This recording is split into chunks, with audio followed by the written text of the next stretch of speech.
This week on NCTV, we go back in time. The mansion you see there behind me is named RippaVilla in the heart of Murray County, Tennessee.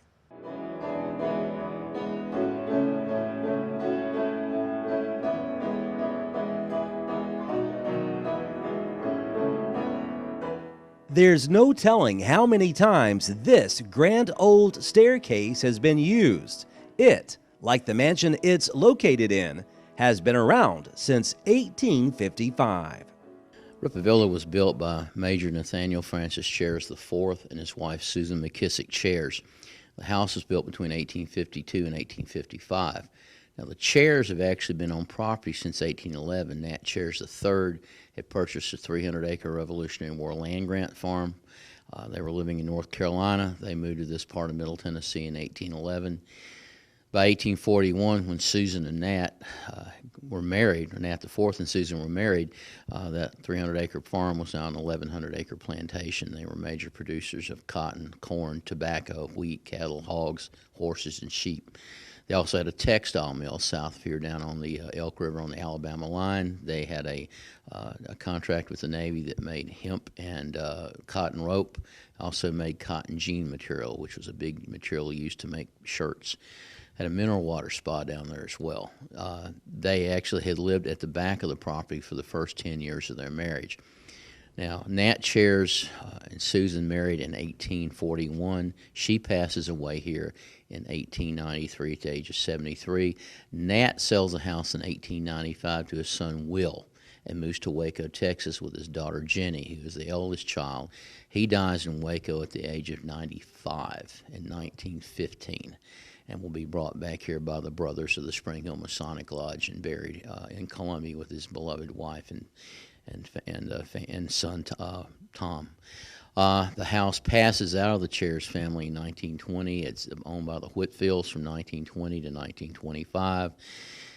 Then a fellow by the name of P.D. Houston owns it for a couple of decades. He sells it in the late 1950s to a lady by the name of Ruby Davis. Ruby Davis, the lady that owned the house in 1959 and 60, was the county bootlegger and madam. So this house has a colorful bit of history as well, as far as that goes. And then it was owned by a family by the name of Munn, and the Munns held on, Mrs. Munn held on it until 85, and then she passed, and RippaVilla Incorporated got it in the late 90s. Now, the house was used several times during the war, 1861 to 1865 during the Civil War. It was used in 1862 by federal troops as a smallpox hospital. That was in March, I'll get it right, in March of 1862. From January until July of 63, it was occupied as a headquarters by Confederate General Nathan Bedford Forrest, who was a friend of the family. In the winter of 1864-65, November 64, November the 29th through December the 18th, 1864, it is used as a field hospital by Confederate soldiers because you are on the grounds of the Spring Hill battlefield. And this is the battle that is the prelude to the Battle of Franklin by one day. In fact, the property just over in that direction, just on the other side of our driveway, is owned by the Civil War Preservation Trust. This is a site where the Confederate Army literally watched the Union Army slip by that night. The barn is an 1850 structure. It was used to house wounded Union and Confederate soldiers and Union prisoners of war. December the 18th, 1864, the house will be occupied by Confederate General James Wilson. And James Wilson's Federal Cavalry will occupy this house. Now, when they occupy the house, Mrs. Chairs and the children are not evicted. They're all moved into Nathaniel's study, and they're pretty much left alone. General Wilson had no tolerance for looting, so when his men leave here around Christmas Day, 1864, he actually keeps an armed guard on the house to protect the family. Spring of 1865, Mrs. Chairs is destitute because Union troops had stolen all the cotton, auctioned it off, given the proceeds to the federal government, and she can't pay her taxes. the U.S. Provost Marshal, or the U.S. Marshal in Nashville, not the Provost, but the U.S. Marshal in Nashville, a fellow by the name of Glasscock, wanted this house. He has the taxes run upon the house. She can't pay. The house is considered surplus and abandoned. He's actually going to put a squatter in here by the name of Solomon Northrop. Solomon Northrop was a carpetbagger from New York, and Northrop is running a gang of highway robbers out of the house. Well, Thomas and Nathaniel come home from the war. In June of 1865, they find the house is occupied by a gang of carpetbaggers. They chase these people out. A few nights later, a federal marshal comes out here to arrest Nathaniel. Nathaniel chases him off property.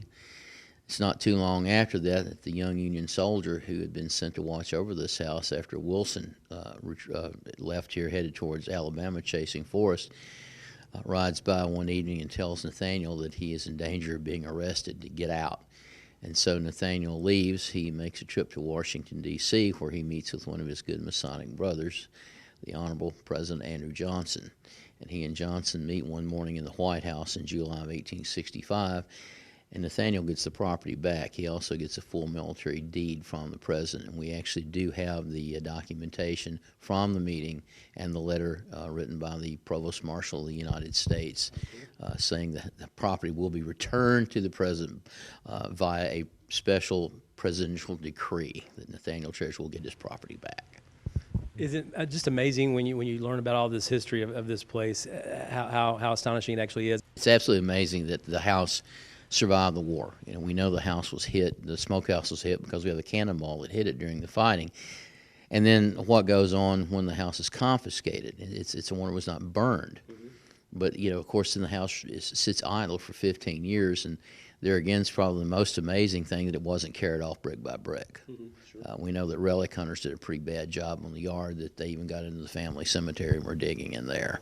Well, talk about some of your favorite rooms in this home and what they offer. Well, I've got 3 rooms that I'm really partial to. The first one is over here. I'll take you and show it to you. This is the room where General Hood and General Forrest actually had breakfast on the morning of November the 30th, 1864. This is the morning of the Battle of Franklin. It's the day after the morning after the Battle of Spring Hill, and this is the morning about 6:30 that General Hood has learned that the Union Army under General Schofield has walked out of Spring Hill. The noose was not set quite tight enough. At that time, the house is being used as a field hospital. Every room in this house is being occupied by wounded soldiers from both sides. This side over here is actually being used as an amputation or as a surgery. So you've got, you know, pieces and parts of Union and Confederate soldiers literally being hurled out the windows here in these side rooms. Mrs. Chairs and the children are just moving fast and furiously, ripping up anything that can soak up blood for bandages. So it's absolute bedlam in this house. Right. And then you've got this crotchety old general. Actually, he was only 33. He wasn't old, but just crotchety for 33. In a very bad mood. John Schofield, his nemesis, the Union commander, and he were close friends. They were West Point buddies. So this is not a good thing for John Bill Hood or the Confederacy that day.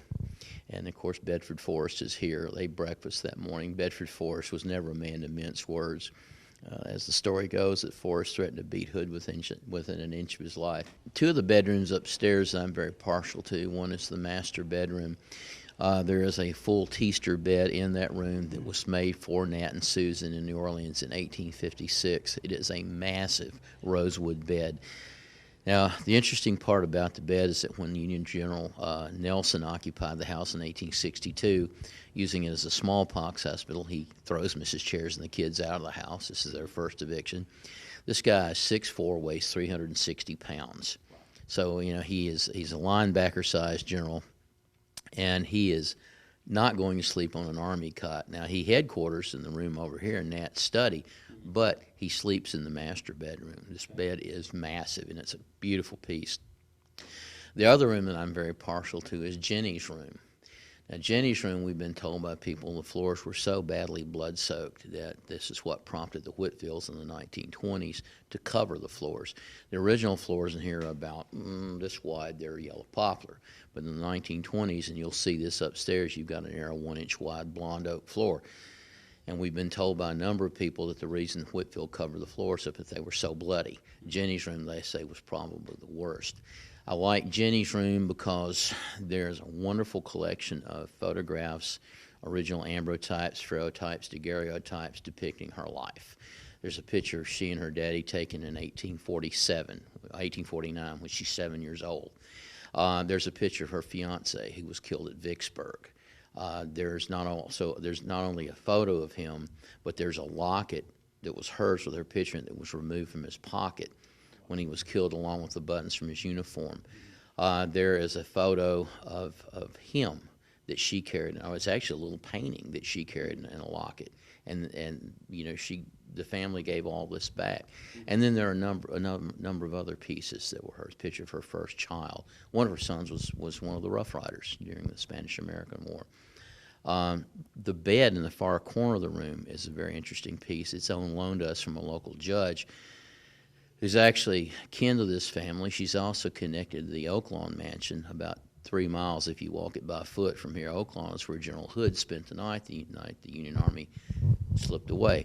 Well, we have the bed that General Hood spent the night in. It is a half-teaster bed. We got it back about a year ago.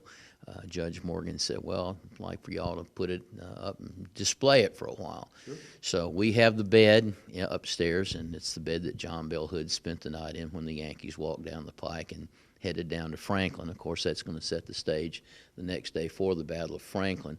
But the bed's been magnificently restored, and you go in there, and there's a trunk with some period clothing laying there, or period reproduction clothing, that is. Actually, we do have one original uniform on display here, and also a great big picture of John Bell Hood hanging over the bed, so it's pretty well marked. What would you say the current condition of the home is today? In pretty good shape. It's like all the old houses. Keeping it up is a real chore. We just within the last few weeks have put a new roof on the kitchen, and that's probably the first replacement roof because the roof that we pulled off of there was tin with the sorted seams put together, which is a bear to pull up. Not nearly as hard to replace, but we just replaced it. We're in the process now of getting new gutters and new soffits because they had just literally been eaten up. We do have a few minor leaks. We try to plug them when we find them. I think we've just finished plugging the last one. But the house was amazingly restored in 1997, 8, 9, along in there. General Motors helped us a lot. You say also maybe it's haunted as well, possibly. It is haunted. We have had people like Chip Coffey here, who's one of the leading mediums in the country. We've had Tango and Chin from Ghost Hunters. We've had Patrick Burns and Chris Fleming, who are very big in this field. We have a number of well-known people in the paranormal investigation business. Mike Sears from Volunteer State Paranormal, Dudley Pitts and Laura Bentley from Innovative Paranormal Research. I've been here 15 years, and I've seen and heard things that would make even the most skeptical person not skeptical anymore. So give me an example. We have doors here that open a lot and set off alarms, and when you get here, the place is secure. Now, I have a very good rapport with the County Sheriff's Department since my wife is a detective sergeant with the County Sheriff's Department. So when the alarm goes off at 2 o'clock in the morning, or like this week, 9:30 on Sunday, we open at 1 on Sunday, I'm here. And we check the place. Everything's nice and tight. The alarm that went off on Sunday in the kitchen, it's not set off by a door. It was set off by motion. We see things here from time to time. We see ladies. I've seen a Union soldier here. I've seen a boy. I've seen a little girl here. I've seen Nat and Susan here a time or two. It's never uncommon to be on tour and somebody stop and say, who are those 3 soldiers over by the fountain? Or who's that little boy that keeps following us around? And you just, well, that's Willie, you know. So when you say you see them, what are you actually describe to me what you're actually seeing? I have seen them that are just as 3D as looking at that pretty girl right over there. I mean, it just, and about that distance. Mrs. Chairs is always just real 3D.